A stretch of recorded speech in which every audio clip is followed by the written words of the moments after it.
কারো গলায় তাবিজ আছে? আছে কারো গলায়? আছে। কার কার আছে? কয়েকজনের আছে, আর বাকি নেই। হ্যাঁ, আপনি তাবিজ গলায় দিয়েছেন, তাই তো? সঙ্গে সঙ্গে আপনার উপর ফতোয়া আসবে কি আপনি শিরক করেছেন। শোনেন না তাবিজ বাঁধা শিরক? শুনেছেন কি শুনেন? এখন আপনার কাছে যুক্তির যদি প্রেক্ষাপট তুলে ধরা হয় যে তাবিজ বাঁধা শিরক, দাদা হুজুর ভুল করেছিল, পাঁচ হুজুর ভুল করেছিল, খাজা সাহেব ভুল করেছিল, সঙ্গে সঙ্গে আপনার কাছে প্রশ্ন আসবে কি যে ওনারা তো আল্লাহ রসুল নয়, ওনারা কোরআন হাদিস নয়। ভাই কথা বুঝতে পারছেন?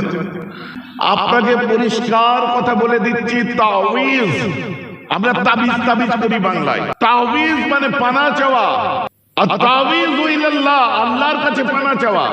ডায়াবেটিস কার কার আছে হাত তোলেন। আর কার আছে? একজনের ডায়াবেটিস মাত্র। ওষুধ খেয়েছেন তো? খান তো ওষুধ, তো ওটা শিরক নয়? ডায়াবেটিস যে দিয়েছে সে ভালো করবে না? চশমা কে কে পড়েছেন? এক ছোট ভাই তুমি পড়েছো। কার কার চশমা লাগে? এই চশমা পরে শিরক নয়? চশমা পরে কোরআন পড়ছেন, ওটা বিদআত নয়?